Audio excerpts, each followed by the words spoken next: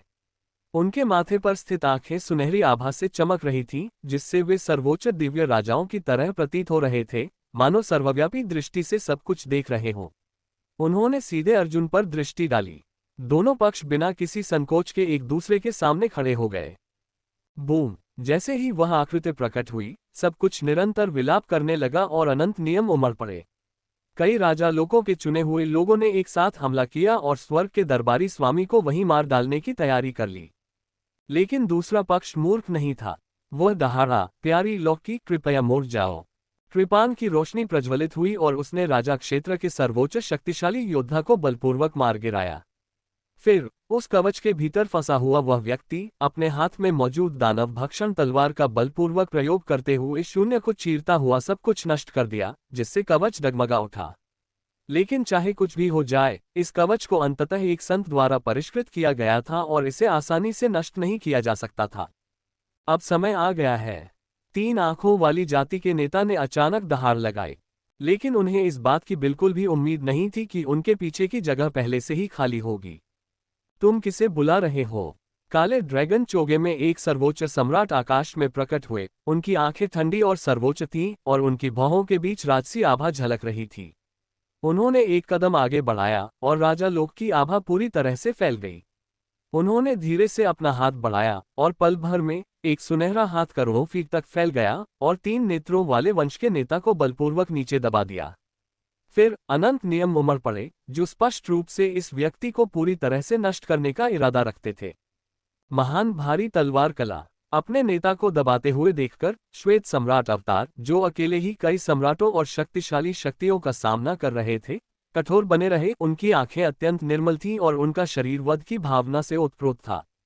एक तीव्र तलवार लहराते हुए और लाखों वर्षों की आस्था शक्ति का प्रयोग करते हुए उन्होंने दहाड़ लगाए और एक तलवार का प्रकाश सीधे आकाश और पृथ्वी पर उतरा, मानो एक सर्वोच्च दिव्य दांव हो, जिसने कई सम्राटों और शक्तिशाली शक्तियों को रक्त से लथपथ कर दिया और फिर एक ही प्रहार में उनके गले काट दिए।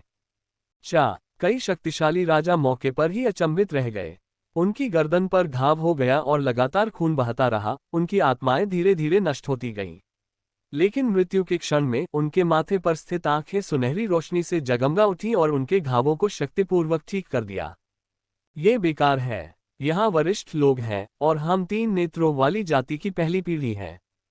हम स्वर्ग के चुने हुए लोगों से भी श्रेष्ठ हैं। संत नियम हमारी भौहों के भीतर छिपे हैं। चाहे कितना भी जोरदार प्रहार हो, हमें मारा नहीं जा सकता। 3 नेत्रों वाली जाति के कई शक्तिशाली राजा राजकर्णों ने उपहास किया और अपनी गर्दनें सहलाईं, जो अब सामान्य हो गई थीं। हालांकि उनकी पीठ से ठंडा पसीना बह रहा था। उनके सामने वाले व्यक्ति की तलवारबाजी की कला बहुत तेज थी, लगभग उनके नेता के बराबर। यदि संत की सुरक्षा न होती तो वे बहुत पहले ही यहाँ मर चुके होते। बेकार। श्वेत सम्राट अवतार ने कुछ बार व्यंग्य किया और धीरे धीरे आकाश की ओर देखा। उनके संयुक्त अचानक हमले के तहत अर्जुन पहले ही पूरी तरह से सुरक्षा घेरा तोड़कर बाहर आ चुका था। उसने दानव भक्षण तलवार धारण की, वध नियम का पालन किया और कई राजा राज्य के शक्तिशाली योद्धाओं का सिर कलम करने के बाद धीरे धीरे अपनी दृष्टि शून्य की ओर घुमाई। बाहर आओ। क्या स्वर्ग के कुछ चुने हुए लोग मानव जाति के एक महाशक्तिशाली व्यक्ति की हत्या करना चाहते हैं? किंग रील्म के अस्तित्वों का शिकार करना वास्तव में एक योग्यता है। लेकिन संत इतने शक्तिशाली नहीं होते। वे बहुत कमजोर होते हैं। अर्जुन का चेहरा भावहीन बना रहा। कुछ समय पहले सुरक्षा घेरे के भीतर प्रतिरोध करते हुए उसने अचानक संत ऊर्जा की एक हल्की सी धारा को धीरे धीरे पास आते हुए महसूस किया।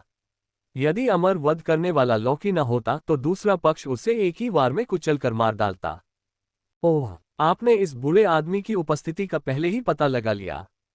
जैसे ही ये शब्द बोले गए, 3 आंखों वाले वंश का एक बलवान सदस्य अंतरिक्ष में प्रकट हुआ। उसके शरीर से संत ऊर्जा निकल रही थी, उसकी आंखें बैंगनी प्रकाश से चमक रही थीं और उसकी भौहों के बीच का भाग लगातार सुनहरे प्रकाश से जगमगा रहा था।